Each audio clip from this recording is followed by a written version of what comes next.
सच में अवनी, आज के बाद तो तुम हमें भूल ही जाओगी। वैसे मानना पड़ेगा, होने वाले जीजा जी इतने सुंदर हैं कि पूरे इलाके की लड़कियां आहें भर रही हैं। अरे पूजा, सुंदर तो वो बहुत है, तभी तो मेरा दिल डोल रहा है। अवनी, तेरे भाग्य तो खुल गए, पर अगर तूने शादी के बाद हमें बुलाया नहीं तो मैं तेरे पति को भगा कर ले जाऊंगी। फिर मत कहना कि सहेली ने धोखा दे दिया। अरे बस करो तुम दोनों, क्यों सुबह सुबह बेचारी की टांग खींच रहे हो? उसकी धड़कनें वैसी ही बढ़ी हुई हैं। अरे रहने दो श्रेया, इन्हें जितना बोलना है बोलने दो। ससुराल जाकर सब वहाँ सन्नाटा मिलेगा, तब मुझे तुम दोनों की यही बातें सबसे ज्यादा याद आएंगी। तुम लोगों के बिना तो मेरा मन कैसे लगेगा यार। चलो चलो, भावुक बाद में हो ना, पहले अपनी बची हुई सजावट तो पूरी कर लो। बारात किसी भी वक्त दरवाजे पर आ सकती है। तभी अवनी की माँ गीता अंदर आई। अपनी बेटी को लाल जोड़े में देखकर उसके कदम वहीं ठिठक गए। अरे तुम लोग अभी तक यहीं हो? कितना समय लगा रही हो? क्या हुआ माँ, क्या मैं अच्छी नहीं लग रही? आप मुझे इस रूप में देखकर इस तरह क्यों रो रही हो? अरे नहीं मेरी बच्ची, तुम इतनी सुंदर लग रही हो कि मेरी नजर ना लग जाए। बस ये सोचकर कलेजा फटा जा रहा है कि आज तुम इस घर को सूना करके चली जाओगी। चाची, आप इस वक्त ऐसे रोइए मत। अगर अवनी की आंखों में आंसू आ गए तो उसकी सारी सजावट खराब हो जाएगी। फिर जीजा जी कहेंगे कि दुल्हन रोती हुई आई है। अरे हाँ, अगर सजावट खराब निकली ना तो दूल्हा तो घोड़ी मोड़कर वहीं से 9-2-11 हो जाएगा और मेरी बेचारी बहन मंडप में यूं ही मुंह लटकाए बैठी रह जाएगी। माँ, अगर आप रोगी तो मैं कहीं नहीं जाऊंगी। मैं बारात को यहीं से वापस भेज दूंगी। पगली, हर बेटी को एक ना एक दिन अपनी माँ का आंगन छोड़ना ही पड़ता है। यही विधाता का नियम है।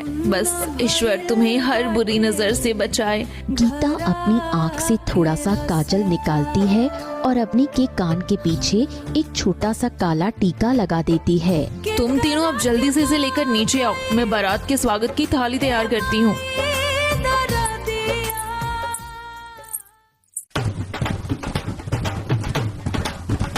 वहीं दूसरी तरफ घने और डरावने जंगल के रास्ते से ढोल नगाड़ों के साथ बारात आगे बढ़ रही है। दूल्हा प्रणव घोड़े पर बैठा हुआ है। बस कुछ ही पलों की बात है तो उसके बाद तो मेरे घर में भी चिराग जलाने वाली आ जाएगी। कितना सूना जीवन है मेरा, आज के बाद खुशियों से भर जाएगा। प्रणव अभी अपनी ही दुनिया में खोया हुआ मुस्कुरा रहा है कि तभी अचानक झाड़ियों को चीरते हुए दो डाकू बारात के आगे आकर खड़े हो गए। अरे अरे अरे, ये तुम क्या कर रहे हो भाई? देखो हमारा रास्ता क्यों रोक रहे हो? हम लोग बड़े सीधे साधे लोग हैं, हमारे पास यहाँ जंगल में कोई धन दौलत नहीं है। हमें जाने दो भाई, हमें जाने दो। अरे ओ बुड्ढे, ज्यादा ज्ञान मत बांट।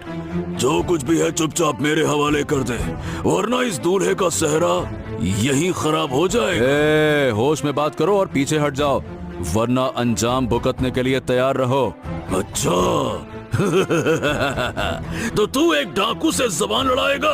अब तो हम इस दूल्हे को यहाँ से कभी नहीं जाने देंगे। ओह!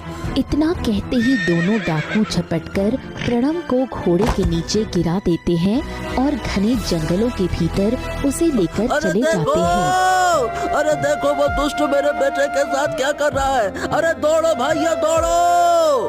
गणेश की आवाज सुनते ही सभी बाराती डाकुओं के पीछे जंगल की तरफ भागते हैं। जब वो सब अंदर पहुंचते हैं तो वहाँ प्रणव अपनी आखिरी सांसें गिन चुका होता है। ईश्वर, ये क्या हो गया? इन डाकुओं ने तो मेरा पूरा संसार ही उजाड़ दिया।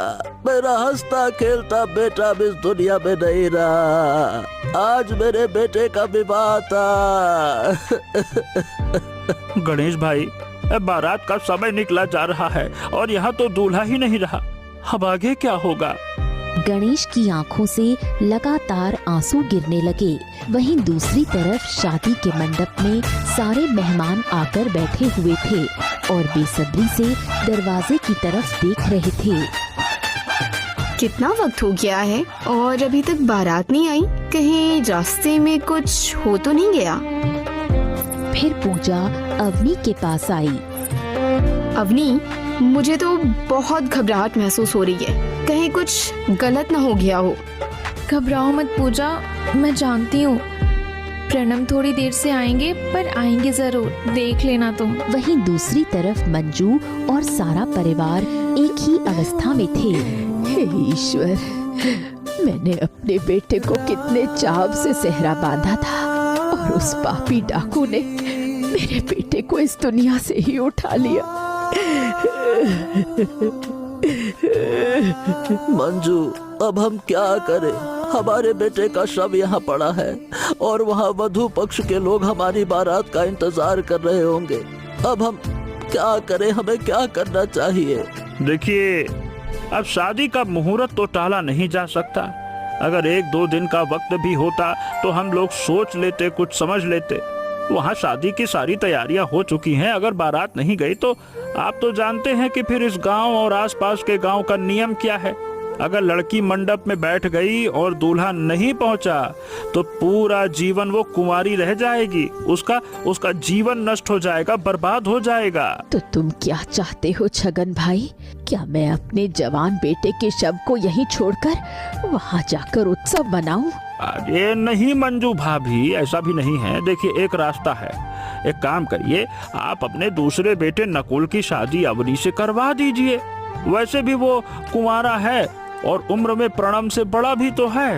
ये तुम क्या कह रहे हो छगन? ये तुम बहुत अच्छे से जानते हो कि मेरे बेटे नकुल का चेहरा एक तरफ से पूरा जला हुआ है भाई। अगर उससे मैं उस सुंदर लड़की अवनी की शादी कराऊंगा तो वो लोग कभी खुश नहीं होंगे।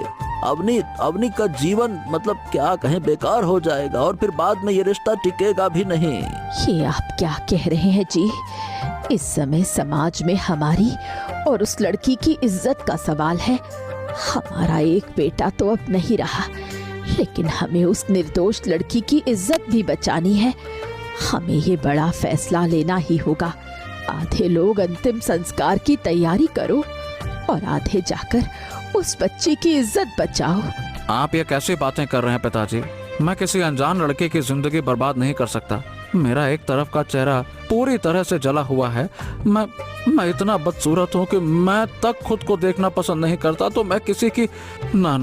अरे देखो बेटा, ये उस लड़की के साथ गलत नहीं बल्कि भलाई है, भलाई समझो। अगर आज तुम शादी नहीं करोगे तो समाज के डर से कोई भी उससे शादी नहीं करेगा और वो बेचारी जीवन भर कुमारी रह जाएगी। फिर क्या बताओ, ये अच्छी बात है क्या? हाँ बेटा, तुम्हारे पिताजी और काका बिल्कुल ठीक कह रहे हैं। हाँ ठीक है, अगर मेरे पीछे हटने से उस लड़के की जिंदगी बर्बाद हो रही है तो ठीक है, मैं शादी के लिए तैयार हूँ। ठीक है, जल्दी जाओ छगन और सेहरा लेकर आओ, जिससे नकुल का चेहरा पूरी तरह से ढक जाए और किसी को सच पता न चले। जाओ, जल्दी जाओ। हाँ ठीक है गणेश भाई, अभी आता हूँ, रुक जाओ। छगन तुरंत एक बड़ा और घना सेहरा नकुल के चेहरे पर अच्छे से बांध देता है। नकुल को दूल्हे की तरह तैयार करके बारात फिर से आगे बढ़ी। कुछ ही देर में अवनी के दरवाजे पर बारात के ढोल नगाड़ों की आवाज सुनाई देने लगी।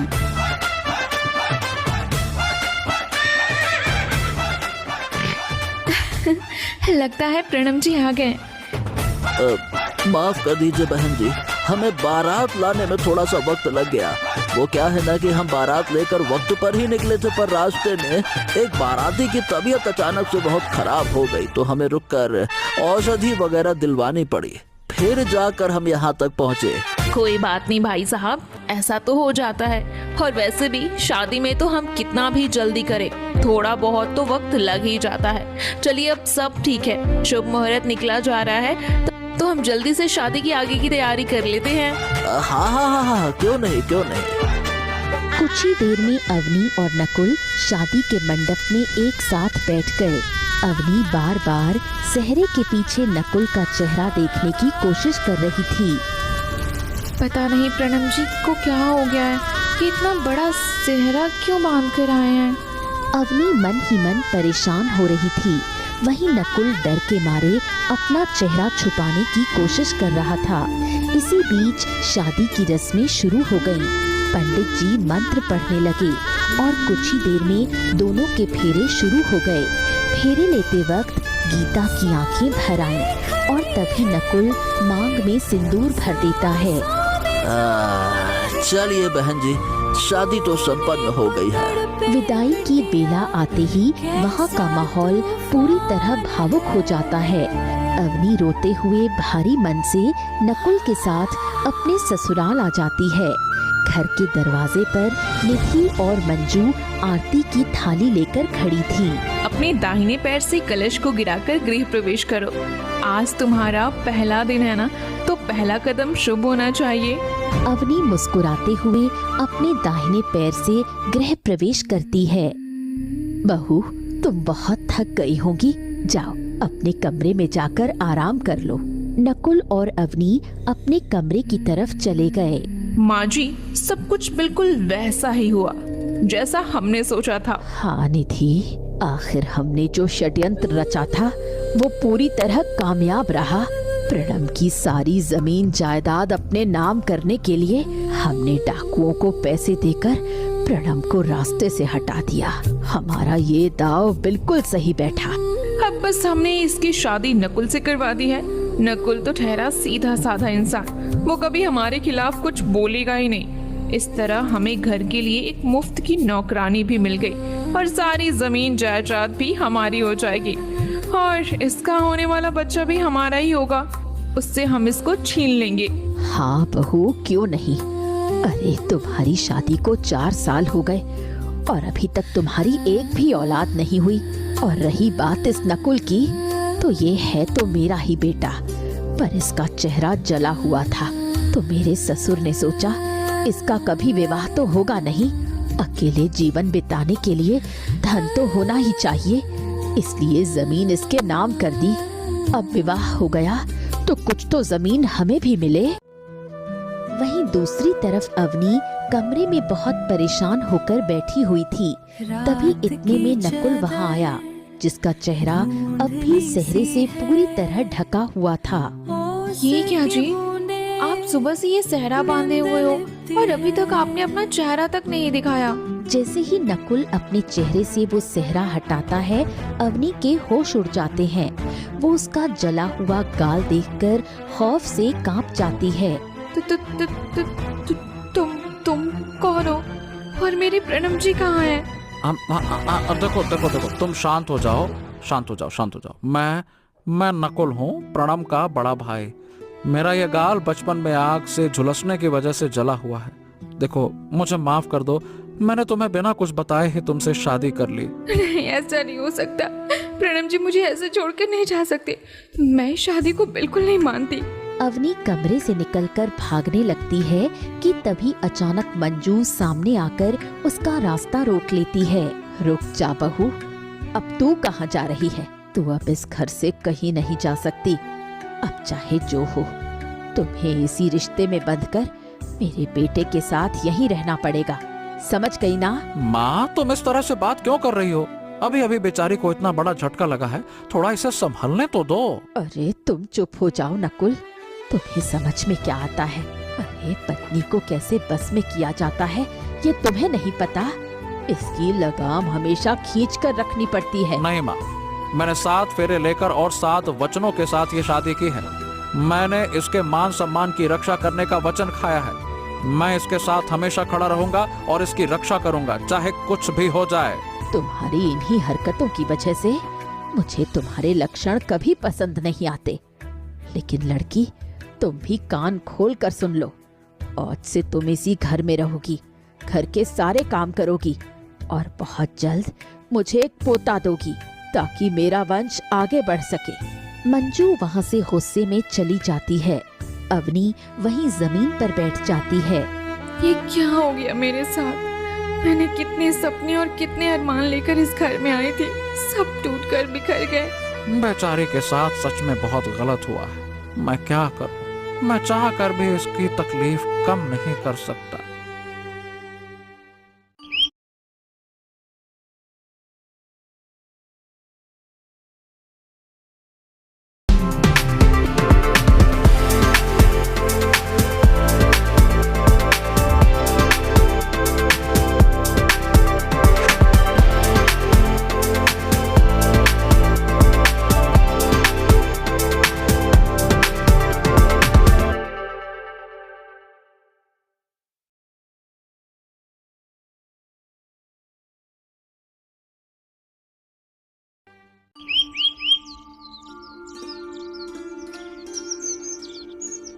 अवने, अवने उठो, उठ जाओ और ये शरबत पी लो। मैंने इसमें थोड़ा सा नमक और चीनी डाला है, तुम्हें थोड़ा अच्छा लगेगा। लो। नहीं, चले जाइए यहाँ से, मुझे आपका चेहरा तक नहीं देखना। अच्छा ठीक है ठीक है ठीक है, मैं चला जाऊंगा। मैं जानता हूँ कि मेरा चेहरा इतना गंदा है कि कोई भी इसे देखना पसंद नहीं करेगा, पर तुम थोड़ा सा पी तो लो इसको। अवनी गुस्से में नकुल के हाथ से गिलास उठाकर दूर फेंक देती है। मुझे नहीं पीना। गिलास गिरने की आवाज सुनकर मंजू तुरंत कमरे के अंदर आती है। ये क्या कर रही हो तुम? चलो रसोई में चलो, आज तुम्हारी पहली रसोई है तो पूरे गांव की कम से कम 20 औरतों के लिए तुम्हें खाना बनाना है। चलो उठो। मंजू अवनी का हाथ पकड़ लेती है और उसे रसोई में ले जाती है। अवनी ना चाहते हुए भी भारी मन से चूल्हे के सामने बैठकर खाना बनाती है। कई घंटे लगातार रसोई में काम करने के बाद अचानक अवनी की कमर में तेज दर्द उठ गया। माँ जी, अब मुझसे और काम नहीं होगा, मेरी कमर में बहुत तेज दर्द हो रहा है। अरे बड़ी आई फूल कुमारी, अभी ऐसा कौन सा ज्यादा काम कर लिया तुमने जो तुम्हारी कमर दुखने लगी? माँ जी, बचपन में एक बार गिरने की वजह से ना मेरी कमर में गहरी चोट लग गई थी, जिसकी वजह से मैं ज्यादा देर तक झुककर काम नहीं कर पाती हूँ। तभी इतने में नकुल वहाँ आता है। माँ बस भी करो अब, जब इसकी तबीयत ठीक नहीं है और ये काम नहीं कर पा रही है तो तुम इसके साथ इतनी जबरदस्ती क्यों कर रही हो? बस करिए देवर जी। अरे अभी तो शादी को एक दिन भी नहीं हुआ और आप अपनी पत्नी का पक्ष ऐसे ले रहे हैं जैसे कि हम लोग पराये हो गए हैं। भाभी, अभी पिताजी और भैया यहाँ नहीं है तो इस पूरे घर की सारी जिम्मेदारी मेरे ऊपर है। अगर आपको, माँ को या इसे तीनों में से किसी को भी कुछ होता है तो उसकी जवाबदेही मेरी है, इसलिए मुझे इन सब का ध्यान रखना ही होगा। फिर नकुल अवनी को सहारा देकर कमरे में ले जाता है। अवनी जाकर सीधे बिछावन पर लेट जाती है। अवनी, मैं तुमसे बिना पूछे कुछ नहीं करना चाहता। तुम्हारी कमर में बहुत तकलीफ है, वैसे मेरे पास एक औषधि है, इसे लगाते ही तुम्हें तुरंत आराम मिल जाएगा। क्या मैं इसे लगा दूं? ठीक है, लगा दीजिए। फिर नकुल वो औषधि अवनी की कमर पर लगाने लगता है। कुछ ही देर में औषधि के असर से अवनी को कमर के दर्द से काफी राहत मिल जाती है और ऐसे ही कुछ समय बीत जाता है और एक दिन मंजू कमरे में आती है। अरे बहू चलो उठो, आज घर के बहुत सारे कपड़े धोने के लिए पड़े हैं, जाकर उन्हें धो। माँ जी, मुझे बहुत जोरों से बुखार आ गया है, मेरा पूरा शरीर तप रहा है, मैं आज कपड़े नहीं धो पाऊंगी, मैं कल कर दूंगी। माँ जी देखिए तो सही, इसके तेवर तो दिन प्रतिदिन बढ़ते ही जा रहे हैं और इसके तेवर किसी और ने नहीं बल्कि देवर जी ने कुछ ज्यादा ही बढ़ा दिए हैं। ये ऐसे सीधे सीधे हमारी बात नहीं सुनेगी। फिर मंजू गुस्से में अपना हाथ उठाती है, तभी अचानक नकुल बीच में आ जाता है।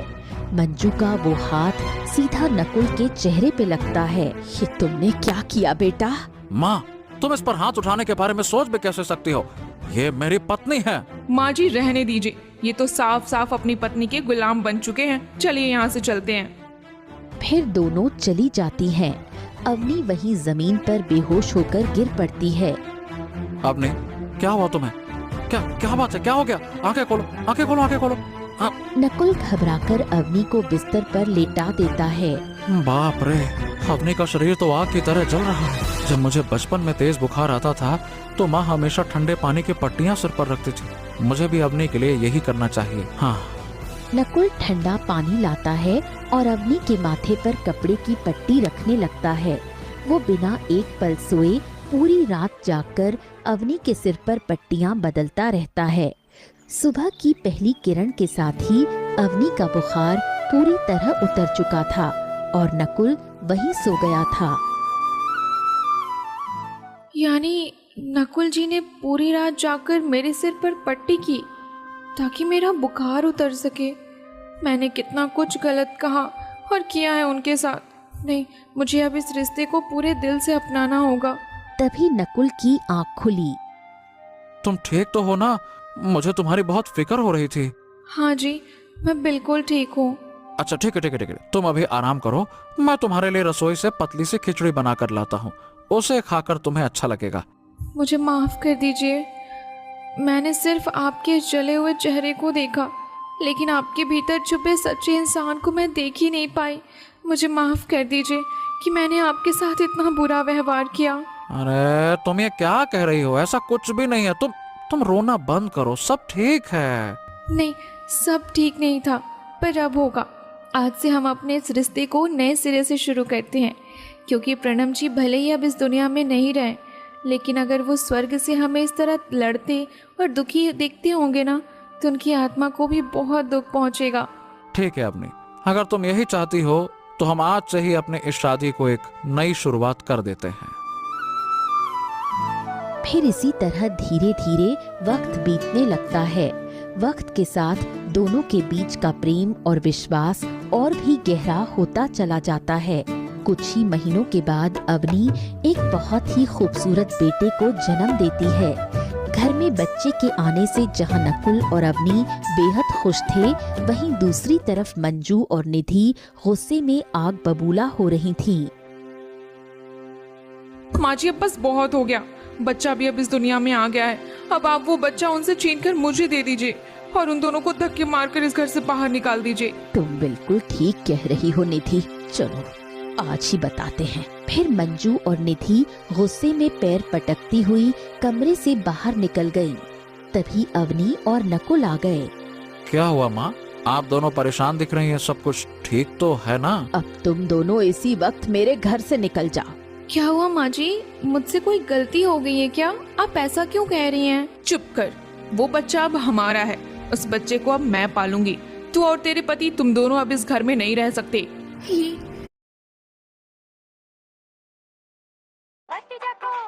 चाचू, यहाँ टायर पंचर हो गया है और बारिश के कारण मैं रास्ते में ही फंस गया हूँ। बीकेटी टायर्स यू फॉरवर्ड वालों को फोन कर ले, अभी आ जाएंगे तेरी मदद के लिए। लेकिन मैंने बीकेटी टायर्स तो नहीं लगाया है। क्या? हेलो हेलो, तेरी आवाज नहीं आ रही? Hello hello. इससे तो बीकेटी टायर्स नहीं लगवाए, लेकिन आप जरूर लगवा लेना। बीकेटी टायर्स देते हैं exceptional grip, comfort and long life, और उसका यू फॉरवर्ड प्रोग्राम दे आपको 24/7 complete journey assistance. BKT tyres, elevate your drive. ये आप क्या कह रही हो भाभी? वो बच्चा मेरा, मैं उसे किसी को नहीं दूंगी। कौन सा बच्चा? वो बच्चा अब निधि का है। नहीं माँ जी, ईश्वर के लिए ऐसा मत करिए। मैं अपने बच्चे को छोड़कर कहीं नहीं जा सकती। मुझे मेरा बच्चा दे दीजिए। लेकिन मंजू अवनी की एक नहीं सुनती और नकुल और अवनी दोनों को घर से बाहर निकाल देती है। बच्चे के बिना अवनी की हालत खराब हो जाती है, वो तड़पती रह जाती है। जी, मुझे मेरा बेटा चाहिए। मैं अपने बच्चे के बिना एक पल भी जिंदा नहीं रह सकती।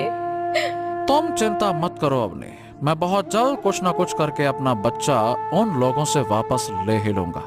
लेकिन इस वक्त ना तो पिताजी घर पर हैं और ना ही भाई। मैं अभी अकेले कुछ नहीं कर सकता। चलो पहले चलो, हमें कहीं रहने और सिर छुपाने का इंतजार करना होगा। चलो आओ। नकुल और अवनी भारी मन से वहां से निकल पड़ते हैं। थोड़ी ही दूर जाने के बाद घने जंगलों के बीच कोढ़ की बीमारी से पीड़ित एक बूढ़ी औरत दर्द के मारे जमीन पर कराह रही थी। तभी पास के रास्ते से गांव का छगन गुजरा। अरे छी छी छी छी छी छी, ये तो कोढ़ की बीमारी है भाई, इसे छूना भी बहुत बड़ा पाप है। अरे रे रे रे। ऐसा मत करो भाई, मेरी थोड़ी मदद कर दो। मैं दर्द के मारे ठीक से खड़ी भी नहीं हो पा रही।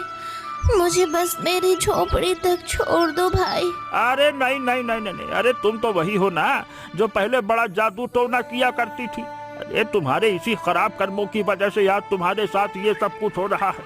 अगर मैंने तुम्हारी मदद की तो कहीं ये बीमारी मुझको न पकड़ ले।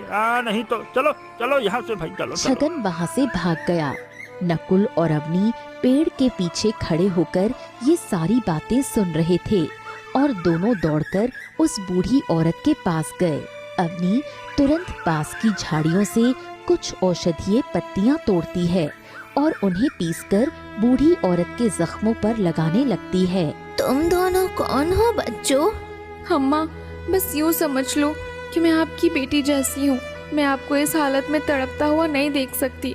ये औषधि लगाने से ना आपकी इस बीमारी के दर्द में थोड़ा आराम मिलेगा। हाँ अम्मा बताइए, मैं आपके क्या मदद कर सकता हूँ? मुझे मेरे पास की एक झोपड़ी तक जाना है। फिर नकुल और अवनी दोनों मिलकर उस बूढ़ी औरत को सहारा देते हैं और उसे उसकी झोपड़ी तक छोड़ आते हैं। झोपड़ी के अंदर सारा सामान बिखरा पड़ा था। अम्मा, क्या आप यहाँ इस झोपड़ी में बिल्कुल अकेली रहती हैं? आपका कोई अपना नहीं है क्या? बेटी, मैं एक जमाने में बहुत बड़ी जादूगरनी हुआ करती थी। अपनी शक्तियों से बहुत से लोगों की भलाई की, लेकिन आखिरी समय में मेरे मन में अपनी शक्तियों को लेकर लालच आ गया। इसी वजह से मुझे एक भयानक बीमारी ने जकड़ लिया और सब मुझे अकेला छोड़कर चले गए। अम्मा, आपको इस वक्त ना सबसे ज्यादा मदद की जरूरत है। ऐसे में आप अकेले कैसे रहोगी? अम्मा, अगर आप कहो तो हम दोनों यहीं रहकर कुछ दिन तक आपकी सेवा करना चाहते हैं। वैसे भी अभी हमारे रहने का कोई ठिकाना नहीं है। मैं बहुत खुश हूँ कि मरते दम तक भी मैं तुम जैसे अच्छे इंसानों से मिल पाई। तुम लोग इतने नेक दिल हो, फिर भी तुम्हारे पास रहने के लिए घर नहीं है। ये कैसे हो सकता है? फिर अवनी सारा सच बता देती है। तुम्हारे साथ विधाता ने बहुत गलत किया और उससे भी ज्यादा पाप उन इंसानों ने किया है। लेकिन तुम चिंता मत करो बेटी, हमेशा मेरा आशीर्वाद तुम दोनों को है। उन पापियों को अपने किए की सजा इसी जन्म में जरूर मिलेगी। ऐसे ही कई दिन बीत जाते हैं। नकुल और अवनी उस बूढ़ी औरत की दिन रात सेवा करने लगे। सेवा करते करते इसी तरह 20 दिन गुजर गए। लेकिन एक सुबह अचानक उस बूढ़ी औरत की अंतिम सांसें चलने लगीं। बेटी, अब मुझे नहीं लगता कि मैं बच पाऊंगी। मेरा अंतिम वक्त आ गया, लेकिन मेरे पास अभी इतनी शक्ति बची है कि मैं तुम दोनों की सेवा का इनाम दे सकूं। बेटा नकुल, वो सामने घड़े में रखा पानी तुम पी लो। फिर नकुल जैसे ही वो पानी पीता है, उसका जला हुआ चेहरा एक बहुत ही खूबसूरत चेहरे में बदल जाता है। हाँ हाँ, ये क्या अम्मा, मेरा जला हुआ चेहरा इतना सुंदर कैसे हो गया? हाँ हाँ, सच में ये कैसा जादुई चमत्कार है? बेटा, ये रूपकुंड पहाड़ी का पवित्र जल है। इससे केवल अच्छे लोगों की भलाई होती है। अब तुम अपनी खुशी से जीवन जियो, और जिन लोगों ने तुम्हारे साथ गलत किया है ना, मेरी बद्दुआ है कि वे बहुत जल्द तुम्हें ढूंढते हुए यहाँ आएंगे। इतना कहकर बूढ़ी औरत अपनी आखिरी सांस लेती है। दूसरी तरफ मंजू और निधि को कोढ़ की बीमारी हो जाती है और पूरे शरीर पर घाव के निशान उभर आते हैं। तभी वहाँ गणेश और सौरभ आते हैं। अरे ये तुम दोनों को क्या हो रहा है? ये तुम दोनों इतने कमजोर क्यों हो रहे हो भाई? हाँ सच में। और वो नकुल और अवनी कहाँ हैं? माफ कर दो बेटा, हमने उन दोनों को घर से निकाल दिया। अरे ये क्या किया तुम दोनों ने? और घर के अंदर से ये किस बच्चे के रोने की आवाज आ रही है? निधि रोते हुए सारा सच बता देती है। मैंने कभी नहीं सोचा था कि तुम लोग इतना बड़ा षड्यंत्र करोगे। तुमने बहुत बड़ा पाप किया है। उसकी सजा की कोढ़ की बीमारी के रूप में मिल रही है। पिताजी, मैं आज उन्हें ढूंढ कर लाता हूँ।